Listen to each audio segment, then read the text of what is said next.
அஸ்ஸலாமு அலைக்கும். என் பேர் ஃபயாஸ், வாணியம்பாடி ஊர். என்னோட கேள்வி இந்த மதிமுகம் தொலைக்காட்சியில் அடமானத்தை பற்றி ஒரு கேள்வி கேட்கும்போது, நீங்கள் அடமானம் போடுறது ஹராம்னு சொன்னீங்க, அதாவது வட்டின்னு சொல்லி. எனக்கு அது புரியல.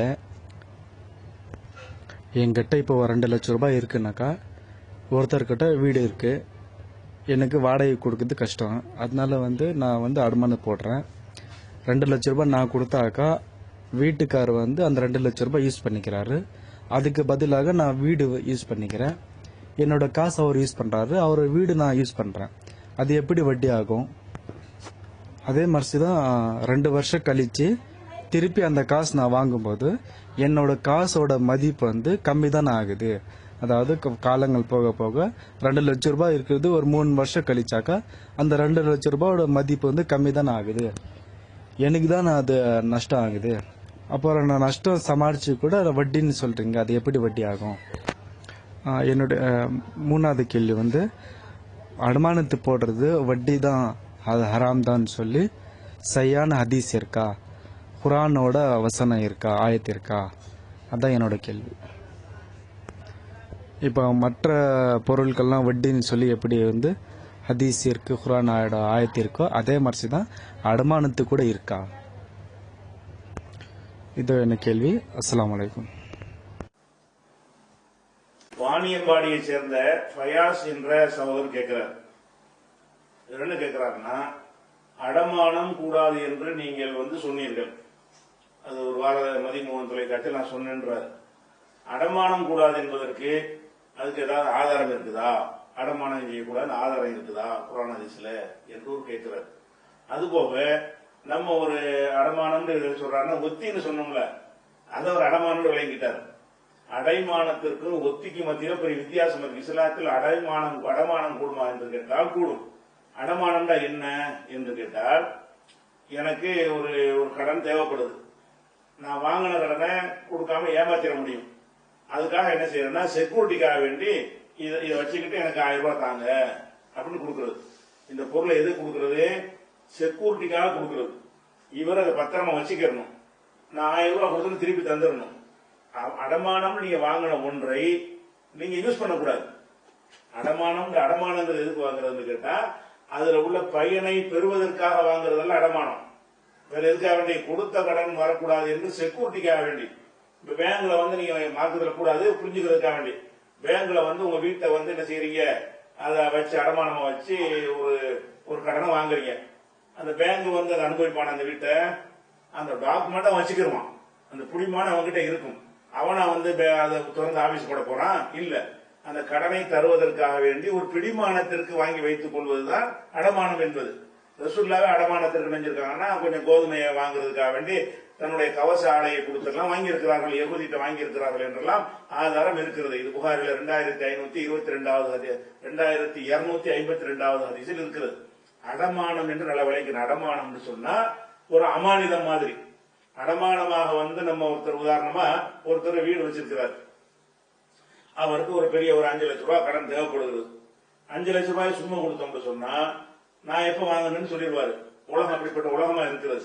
அந்த மாதிரி இருக்கும்போது அந்த 5 லட்ச ரூபாய் கொடுப்பதற்கு அந்த வீட்டு பத்திரத்தை நீங்க வச்சுக்கோங்க. அந்த பத்திரம் இருந்தா அவர் விற்க முடியாது, ஒண்ணு செய்ய முடியாதுல, அது ஒரு குடிமானம் ஆயிரும். அதுக்கு ஒரு எழுத்து மானம்லாம் போட்டு அந்த பத்திரத்தை அதை ரிஜிஸ்டர் பண்ணி என்ன செய்யணும், அந்த பத்திரத்தை இவர் கையில வச்சுக்கிட்டாங்க. சும்மா கொடுத்தீங்கன்னு சொன்னா போலீஸ்ல போய் என் பத்திரம் காணா போச்சுன்னு என்ன செய்வாங்க, அதுக்கு நமக்கு அதுல ஏமாத்திட்டு போயிடுவாங்க. பத்திரத்தை வாங்கி கொண்டு கொடுக்க நினைச்சாலும் கூட அதுக்கெல்லாம் சில முறை இருக்கிறது. அப்படி பத்திரத்தை வாங்கி கொண்டு நம்ம கொடுக்குறோம் என்று சொன்னால், எதுக்கு அந்த பத்திரத்தை வாங்குறோம்? அவன் தராம ஏமாத்தினா இந்த பத்திரத்தை வச்சு நம்ம என்ன செய்வோம், நம்ம அது விற்கிறதுக்கோ வேற எதற்கோ அதுல அந்த கொடுக்கும்போது அதெல்லாம் எழுதிடுவாங்க. அந்த மாதிரி ஒரு பவர் மாதிரி வாங்கிடுவாங்க. அந்த மாதிரி செஞ்சால் அது தப்பு இல்ல, கூடும். ஏன்னு கேட்டா, அந்த பத்திரத்தை வாங்கிக்கிட்டமே தவிர வீடு அவன்கிட்ட தான் இருக்க போகுது, வீட்டுக்குள்ள நம்ம போய் குடியேற போறது இல்ல. இதுக்கு பேர் தான் அடமானம். அடமானம் மார்க்கத்துல கூடும்.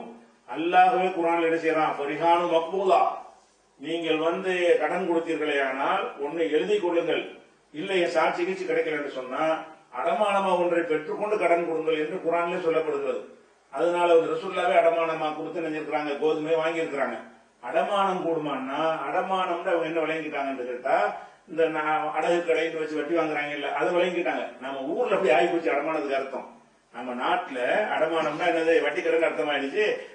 இஸ்லாத்துல அடமானம் என்பதற்கு என்ன அர்த்தம்னு கேட்டா, அதை நம்ம பயன்படுத்தக்கூடாது. அவன் என்ன மாதிரி தந்தானோ அப்படி திருப்பி கொடுத்துடணும். வேற எதுக்கு வாங்கி வைக்கணும் என்று கேட்டால், கொடுத்த காசை திருப்பி வராட்டி அதை என்ன செய்யலாம், அதுக்காகத்தான் வாங்கி வச்சுக்கிறது. இதை விளங்கிக்கணும். எந்த அளவுக்கு ரசூல் அடமானத்துக்கு சொல்றாங்கன்னு கேட்டா, இப்ப அந்த காலத்துல என்ன செய்வாங்கன்னு கேட்டா, ஒரு குதிரை வச்சிருப்பாங்க. குதிரையை கொண்டு வச்சுக்கிட்டு, நீ எனக்கு ஒரு 5000 ரூபாய் கொடு, நான் 5000 ரூபாய் கொடுத்து குதிரையை மீட்டிக்கிறேன்னு சொல்றாங்க. அப்ப இந்த குதிரை மாதிரி குதிரை ஒட்டகம் இந்த மாதிரி வாகனத்தை நீங்கள் அடமானமா பெற்றீர்கள் சொன்னா, அந்த குதிரைக்கு நீங்க தீனி யார் போட, அவன்ல போடணும். குதிரைக்கு சொந்தக்காரன் யாரு? குதிரையை கொண்டாந்து எங்கிட்ட அடமானமா வைக்கிறான். சட்டி குட்டியை தந்தான்னா நான் பாட்டு தான் வச்சிருவேன், அது செத்து போகாது. குதிரையை கொண்டாந்து என்ற தந்துட்டு 5000 வாங்கிட்டு போயிட்டான். ஒரு வருஷம் கழிச்சு என்ற வாங்க வருவான். ஒரு வருஷம் வரைக்கும் அதுக்கு யார் தீனி போடுவா? தீனி போட செத்து போயிருமே, அடமானத்துக்கு மீனிங் இல்லாம போயிடும். அப்ப ரசூலுல்லாஹ் சொல்றாங்க, இந்த வாகனம்னா காரு பஸ்ஸுக்குள்ளது இல்ல, அந்த காலத்துல இருந்த உயிர் உள்ள வாகனம், அதாவது குதிரை ஒட்டகம், இந்த மாதிரி வாகனங்களை நீங்கள் அடமானமா கொடுத்தால் அதுக்கு நீங்கள் செலவழிக்கிற காரணத்தினால் அதை நீங்க சவாரி செய்து கொள்ளுங்கள். செலவழிக்கணும்ல, அந்த சொத்தவனுடைய சொத்தா இருக்கு, அதுக்கு தீனியை நம்ம தானே போடுறோம். போடுற தீனி கூலியாக நம்ம என்ன செய்யணும், மாடா இருந்தா வண்டியில போட்டு உழவு வரைக்கும் பார்க்கலாம், வண்டி மாடா பூட்டிக்கலாம், குதிரையா இருந்தா ஏறி சவாரி செஞ்சு போகலாம். அதெல்லாம் என்ன இல்ல, வட்டியில வராது. ஏன் வராது? அடமான ரூபாய் அப்படியே தருவோம், அப்படி கொடுத்துட போறோம். எக்ஸ்ட்ரா நம்ம செலவழிக்கிறோம். அடமானத்தையும் தனியா கொடுத்துட்டு கூடுதலாக நம்ம என்ன செய்யறோம் என்று கேட்டால், தினசரி அதுக்கு புல்லு போடுறோம், கொள்ளு போடுறோம், அதுக்கு தேவையான தவிடு போடுறோம், புண்ணாக்கு போடுறோம். இந்த விஷயங்கள்லாம் நம்ம கையில இருந்து செலவழிக்கிறோம். கையில இருந்து செலவு செய்யாட்டி அடமானத்துக்கு மீனிங் இல்லாம போயிடும். அப்ப ரசூலுல்லாஹ் என்ன செய்யறாங்கன்னா, அர்ரஹ்னு யூர்கபு பிநஃபகத்திஹி, புகாரில 2511வது ஹதீஸ். அடமானம் பெற்ற பொருள் அடமானம் பெற்ற வாகனங்கள், அந்த வாகனங்கள் அதற்கு செலவழிக்கிற காரணத்தினால் அதில் சவாரி செய்து கொள்ளலாம். அந்த அடமானத்துக்கு தான் அனுமதிக்கிறனால விளைவிக்கிறேன். அது மற்றது கூட தான் அர்த்தம். எதனால் அனுமதிக்கிறாங்கன்னு கேட்டா, பிநஃபகத்திஹி, இதை நான் அடமானம் வாங்கிட்டேன், இதுக்கு என்ன நான் செலவழிக்க போறேன், வைக்க போறேன். இந்த பொருளை இது செத்து போயிருமா, இதுல தீனி போடணுமா, பேசாம வாங்கி வைப்ப, திருப்பி கொடுத்துட வேண்டியதான். அப்ப அடமானத்துக்கு எதுவும் வாங்கக்கூடாது என்ற காரணத்தினாலதான் இந்த வாகனத்தை நீங்கள் அடமானமா புடிச்சீங்கன்னு சொன்னா, நீங்க என்ன செய்யலாம், அதுல நீங்க சவாரி செஞ்சுக்கலாம். அல்லது ஒரு பசுமாட்டை கொண்டாந்து உங்கள்கிட்ட அடமானமா கொடுத்து விட்டான், அதுல இருக்கும்போது என்ன செய்யறது, அதுக்கு தீனியை போடுறீங்க, குட்டி போடுது, பால் கறக்குதா, அந்த பாலை குடிச்சுக்கிறீங்க நீங்க, அது தப்பு கிடையாது. ஏன் நீங்க சும்மா பால் குடிக்கல, அந்த மாட்டுக்குரிய தீனி நீங்க போடுறீங்க. அதனால நேரத்தில் லபனம் தர்றி இதாக்கான மருகூனன், அடைமானம் பெறப்பட்டது பால் மாடாக, பால் கறக்கும் மாடாக ஒட்டகமாக இருக்கும் என்று சொன்னால் அதுல இருந்து நீங்க பால் கறந்து குடித்து கொள்ளலாம்.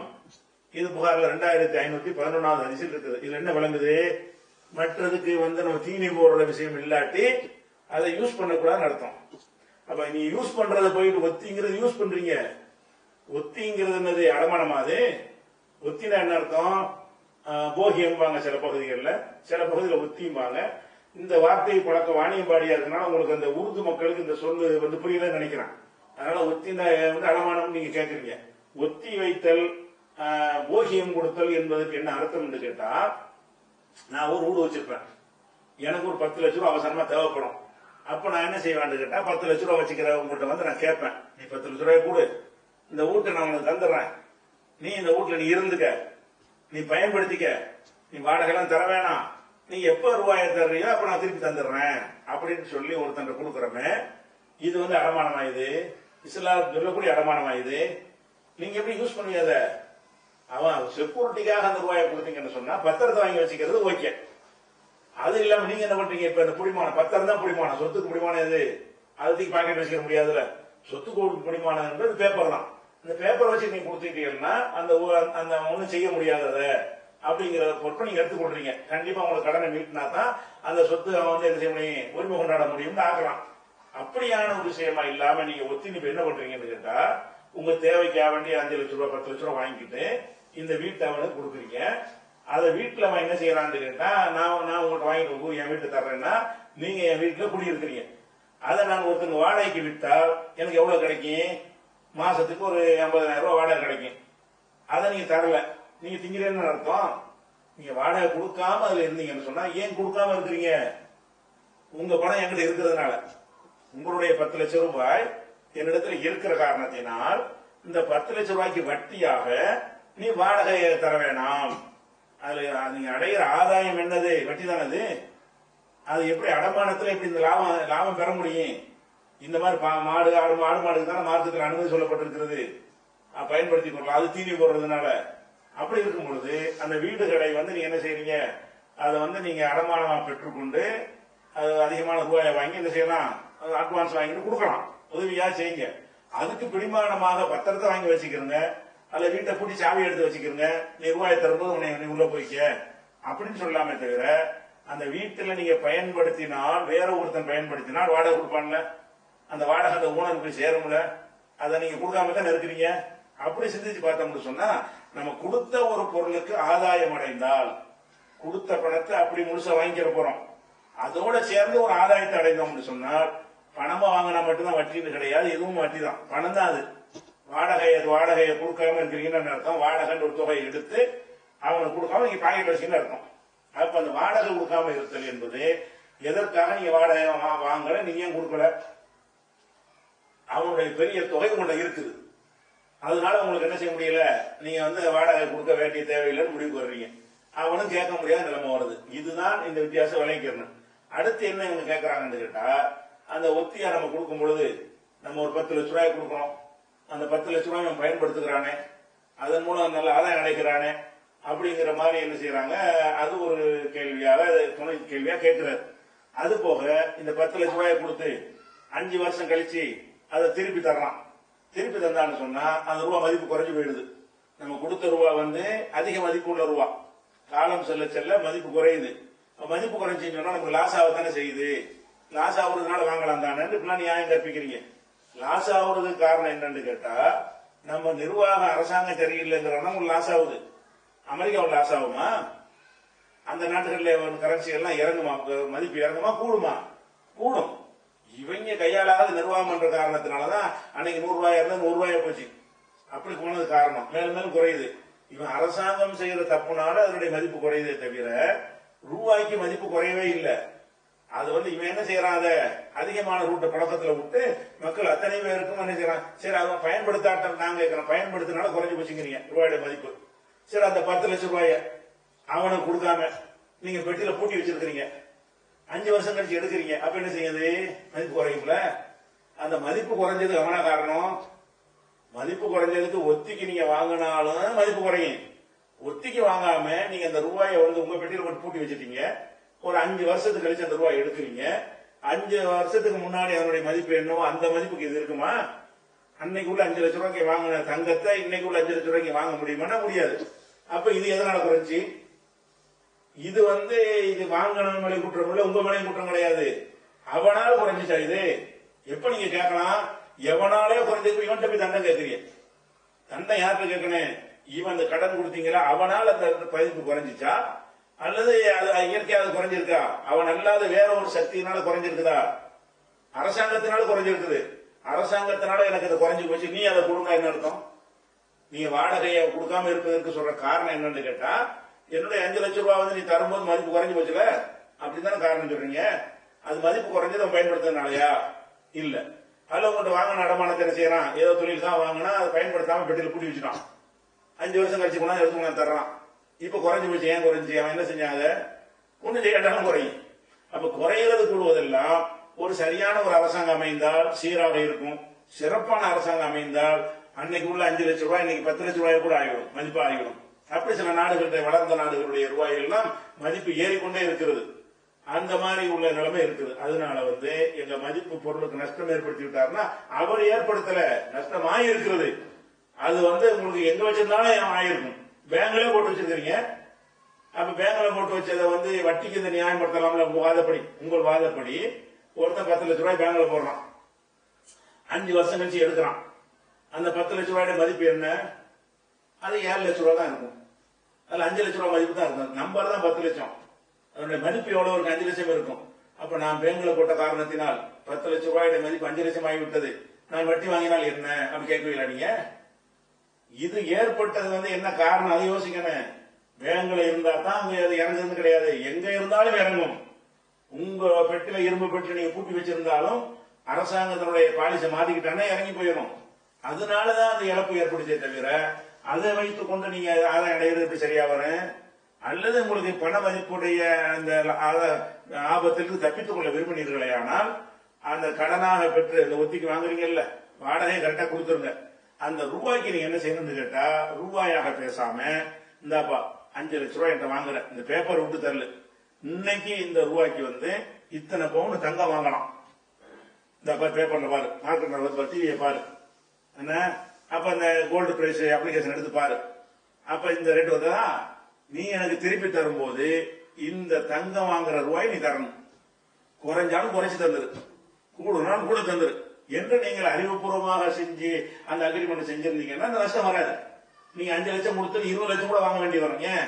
அவன் நோட்டுடைய மதிப்பு இறங்கி போச்சுன்னு சொன்னா உங்க கொடுத்த மதிப்பே உங்களுக்கு வேணும் என்று சொன்னீர்களே, ஆனால் அவங்ககிட்ட என்ன செய்யணும்? நீங்க அக்ரிமெண்ட் போடும்போது இந்த பேப்பருக்கு மதிப்பு இல்ல, உன்னை ஏமாத்துறாங்க அரசாங்கத்துல, அதனால இன்னைக்கு நான் 1 லட்சம் ரூபாய் கொடுத்துட்டு 1 வருஷம் கழிச்சு நீ தந்தீங்கன்னா 10,000 ரூபாய் தான். இது பெரிய அயோக்கியத்தனமா இருக்குது. அதனால இன்னைக்கு தங்கத்தை தான் உலகம் பூரா உள்ள மார்க்கெட்ல நம்ம எடுத்துக்கிறோம், மூலதனம் தங்கம் தான். இன்னைக்கு நான் தரக்கூடிய 1 லட்சம் ரூபாய்க்கு வந்து இவ்வளவு தங்கம் வாங்கலாம், அப்ப நான் உனக்கு தங்கத்தை தான் தர்றேன் வச்சுக்க. நீ திருப்பி தரும்போது இதே கிராம் எடைக்கு உள்ள தங்கத்தை கொடு அல்லது அதற்கு ரூபாய் கொடு. இது மார்க்கத்தில் தப்பு கிடையாது. ரெண்டாவது உங்களுக்கு லாஸ் கிடையாது. அரசாங்க கிறுக்குத்தனத்தில் ஒருத்தங்க அநீதி இழைக்கக்கூடிய நிலைமை ஏற்படாது. அப்படி நீங்க அறிவுபூர்வமாக அணுகணுமே தவிர எவனோ செய்யற ஒரு இழப்புக்காக வேண்டி இவன் தண்டம் வாங்குறது நியாயம் கிடையாது. அப்ப நீங்க 10 லட்சம் ரூபாய் வாங்கின பிறகு அந்த வீட்டை நீங்கள் பயன்படுத்த கூடாது. நீங்கள் பயன்படுத்தினீர்கள் அடமானத்துறை சட்டத்தை மீறுறீங்க. நீங்க வாங்குறது அடமானம் அப்படிதான் சொல்றீங்க. அடமானம்னா நீங்க யூஸ் பண்றீங்க. அடமானம் கொடுத்து பூட்டி வச்சிருங்க, ரூபாய் தரும்போது திருப்பி கொண்டே கொடுங்க, அது ஓகே. நீங்க அடமானம் வார்த்தை யூஸ் பண்ணிக்கிறீங்க. இந்த உலகத்து அடமானம் இல்ல, நடைமுறை மார்க்கத்தில் உள்ள அடமானம். மார்க்கத்தில் உள்ள அடமானம்ங்கிற வார்த்தை யூஸ் பண்ணிக்கிறீங்க. நீங்க வட்டியுடைய செயல்பாட்டை அதை கொண்டு வைக்கிறீங்க. அதை போய் நீங்க அடமானம்னு பேர் தப்பா சுட்டி கொள்றீங்க. அதனால ஒரு அடமானம்ங்கிறதுல இது வரவே வராது. அடமானம்னா நீங்க உள்ள இருக்கக்கூடாது. பூட்டிட்டே சாவி எல்லாம் அவனுக்கு கொடுத்துருங்க. ரூபாய் தந்துட்டு நீ என்ன செய்ய, என் சாவியை கொடு அப்படின்னு சொல்லி கொடுங்க, பத்திரத்தை கொடுக்குற மாதிரி. நீங்க குடி இருப்பீங்கன்னு சொன்னா நல்ல வீடா இருக்குது கிடைக்காது, 10 லட்சம் ரூபாய் வச்சுக்கிறங்க, என்ன வாடகை அதை வாங்கிக்கிறங்க அப்படி கொடுங்க. அப்படின்னா நீங்க கொடுத்த காசுக்கு எந்த ஆதாயத்தையும் அடையல. சரியா? அது நம்பிக்கைக்காக கொடுத்துருக்கீங்க. இப்படிதான் வாங்கிக்கணும்னு அதுல குழப்பம் கிடையாது.